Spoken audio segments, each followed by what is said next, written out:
Hello, good morning, welcome to my new blog. তো আবার একদিন বাদে আবার নতুন ভিডিও ছাড়ছি।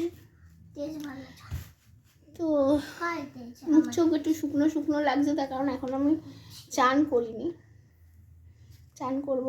এখন যাচ্ছি চিকেন আনতে, একটু চিকেন করব। রবিবার হলেই না মনে হয় একটু চিকেন খাই। বাড়িতে আছে, চকর জন্য তো সবসময় বাড়িতে থাকে, বাট একটু নিয়ে আসি। তো এই যে কোথায় গেল এই যে ছেলে, হাই বলো। হাই বলো, সবাই কেমন আছো? সবাই কেমন আছো? ওকে, তো চলো পরে দেখা হচ্ছে। চলে এলাম, আর এখন রান্না করব, রান্না করে চান করব। তো চলো ঝটপট শুরু করে দিই। আর একটু ক্যাপসিকাম নিয়ে এলাম, আমার মাংসে মানে ক্যাপসিকাম দিলে না এটা খুব ভালো লাগে খেতে। একটু ক্যাপসিকামের এটা আমার ঝাঁঝটা ভীষণ ভালো লাগে। তো চলো, আগের বারে তো পনিরের রেসিপিটা মানে টোটাল করেছিলাম, মানে একা একা ক্যামেরা করে করে। বাট কী হয়, যেহেতু নতুন নতুন এডিট শিখছি তো ঘুমিয়ে পড়ছি। এবার ঘুমিয়ে পড়তে পড়তে কখন হাত লেগে পুরো টোটালটা ডিলিট হয়ে গেছিলো। আমি কিছু করে ওটা ফোন থেকে উদ্ধার করতে পারলাম না, অনেক কাণ্ড করেও গুগলে গিয়ে হ্যাঁ না তা না। তো আজকে ভাবলাম চিকেনের রেসিপি আর তোমাদের কি দেখাবো, তোমরা তো সবাই পারো, কিন্তু মাথায় একটা মানে ইউনিক কিছু একটা এলো। তো এটা ঠিক চিলি চিকেনও না, ঠিক চিকেন কষাও না, মাঝে পড়ে একটা। তো চলো তোমাদের সাথে শেয়ার করি। তো চিকেনটাকে তো ভালোভাবে ধুয়ে নিয়েছি, এক মিনিট। হ্যাঁ, চিকেনটাকে এখানে ভালো মতো আমি ধুয়ে নিয়েছি। আর কথা বলে রাখি, এখানে শুধু চিকেন নেই, আমার ভীষণ ভালো লাগে গিলা মেটে খেতে। তোমরা কারা কারা খাও? আমার তো বিভৎস ভালো লাগে। আমার বর কেনে না, আমার বরের লজ্জা লাগে। যত সব খাবার জিনিস আমার লজ্জা করবো কেন? আমার একটা লজ্জা ফজ্জা নেই ভাই। আর আমি এখানে একটা মশলা বানিয়ে নিয়েছি, তোমাদের দেখাই। তো এটা কিছুই না, একটু পেঁয়াজ আর টমেটো, আর কিছু নেই এর মধ্যে। ও কাঁচা লঙ্কা আছে। তো কড়া তেল অলমোস্ট গরম হয়ে এসছে, চলো শুরু করি। তো রান্নাঘরে তো আমি একদমই ঢুকি না, মানে রান্না বান্না করি না বলতে পারো। আগে যেমন রেগুলারলি আমি রান্না করতাম, এখন আমার ভালো লাগে না, সময়ও নেই।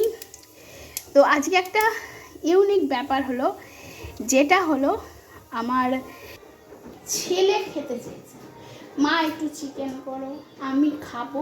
এটা বাচ্চা খাচ্ছিল, ওই মুখ ব্যাং যেমন হয়। তো আমি খাবো। তো আমি গিয়ে একদম টাটকা টাটকা কিনে নিয়ে এলাম। আর এখানে এই দেখো চকো বসে আছে। কেন? কারণ চকোর খিদে পেয়ে গেছে, আর ওর হয়ে গেছে, ওর খাবার হয়ে গেছে। চিকেন সবসময় আমাদের ফ্রিজে থাকে, যেহেতু চকো থাকে, বাট আমার টাটকা জিনিসটা খেতেই ভালো লাগে। তো ফার্স্টে আমি এর মধ্যে একটু, চিকেনটার মধ্যে একটু নুন দিলাম,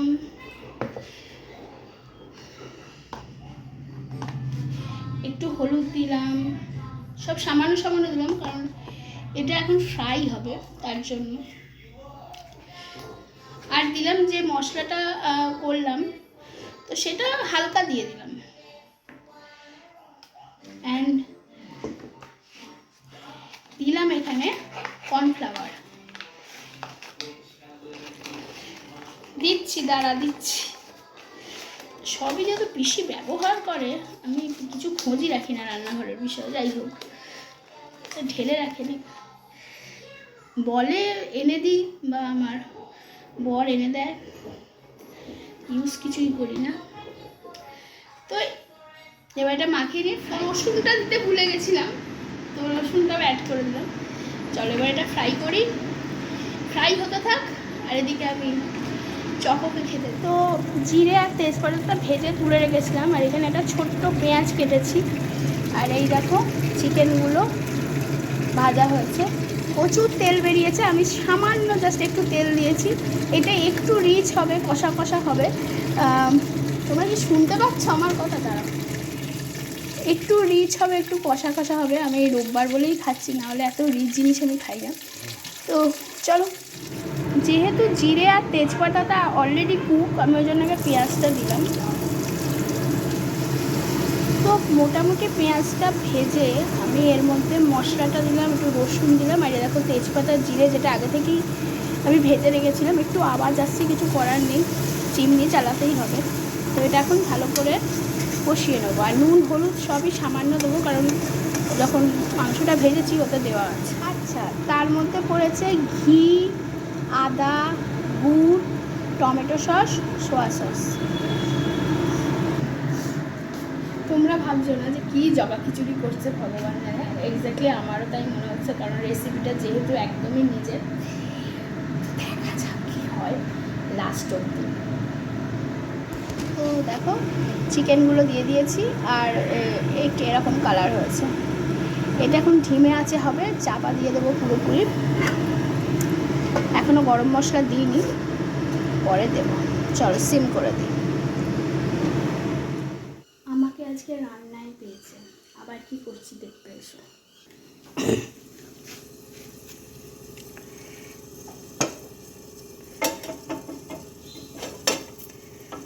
এই দাঁড়াও, তুলে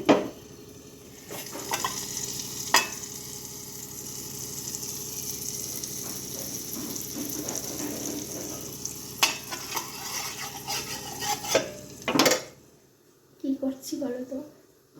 5 সেকেন্ড সময় দিলাম, আমি উল্টে আসি। চিকেন কাবাব আমি ফার্স্ট টাইম করছি, আমি জানি না কেমন হবে। তো কাবাব তোমরা অনেকেই জানো, তো একবার বলি। মাংস 4 পিস সলিড মাংস আমি মিক্সিতে পেস্ট করে নিয়েছি। তার মধ্যে সামান্য নুন, হলুদ, একটু কর্নফ্লাওয়ার দিয়েছি, একটু টমেটো সস দিয়েছি যেহেতু যদি আমার ছেলে খাবে, আর একটু রসুন দিয়েছি, আর বাটারে ভাজছি। চলো।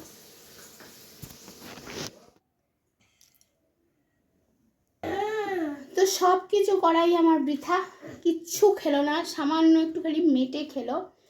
আর ওর কাবাবেও ছিপড়ে বেরোচ্ছে, মানে যেটা তুমি খাবে না, মানে তুমি মনে করবে যে আমি খাবো না, সেটা তোমাকে কিছুতেই খাওয়ানো যাবে না। তো আমার ছেলে এত বড়া খেতে ভালোবাসে। পিসি যখন ডালের বড়া করে, ফুলকপির বড়া করে, বা পেঁয়াজি করে, কি সুন্দর খেয়ে নেয় ভাত দিয়ে। আজকেও গিলতে পারছে না বড়াটা, ওর নাকি ছিবড়ে বেরিয়ে থুতু দেখেছো, থু থু করে সব ফেলে দিয়েছে। ও যদি না মানে খাবো না বলতো, না খাবো না, আমি সিরিয়াসলি কিনতাম, মানে ওই রোদের মধ্যে ছুটে গিয়ে মাংস কিনে নিয়ে আসতাম না, খাবো বললে বলেই কিনে নিয়ে এলাম। আর ও এরকম করে বলে না, আমারও দিনকে দিন মাংস খাওয়ার প্রতি ইয়ে হয়ে যাচ্ছে, কারণ ছেলে খায় না, আমি ওই ডিমই খাচ্ছি। এমনি তো ওই রুই কাতলা মাছ আমার সেই পেটে বাচ্চা থাকাকালে নিয়ে আমার অরুচি হয়ে গেছিলো, এখন ওটা আমি খেতেই পারি না। অন্যান্য মাছ আনলে তবু ট্রাই করি, না হলে খাই না। ডিম খাই, ছেলেও ডিম খায়। আমি কত মানে মাছ মাংস খেতে ভালোবাসতাম, তো ছেলে খায় না, মানে কেমন একটা লাগে। তো যাই হোক, চলো আমি এখন চান ধান করি, শ্বশুরমশাইকে খেতে দিয়ে চান করতে যাব। ছেলেকে খাওয়াচ্ছিলাম, দেরি হয়ে গেল রান্না করতে করতে, পরে আসছি। যাই হোক, যারা কন্টেন্ট ক্রিয়েটার হয় বা যারা ব্লগ করে, মানে ঠিক আছে, বাট বাচ্চা হওয়া নিয়ে 36টা মিনি ব্লগ, শর্টস, যাই হোক। তো আমি শুয়েছিলাম দুপুরবেলা, ভাবলাম একটু পার্কে যাব ছেলেকে নিয়ে, রোজই ভাবি, কিন্তু না, মার্চ মাস না পড়লে পার্কে যাওয়া যাবে না, এটা আমি বুঝে গেছি। আর হলো প্রচণ্ড গরম লাগছে, মানে সহ্য করা যাচ্ছে না এত গরম। তাই একটু ভাবলাম বিকেলে ছেলেকে পড়াচ্ছিলাম, তারপরে একটুখানি ঘুরে আসি। তো এখন একটু বিকেলবেলা বেরোবো, আর ব্লগটা এখানে এন্ড করবো, কারণ চিকেন রান্না করেছিলাম দুপুরবেলা, তোমরা দেখেছো। সেই চিকেন আছে, রুটি আছে, ওই দিয়ে খাওয়া হয়ে যাবে। তাছাড়া টাটা, গুড নাইট।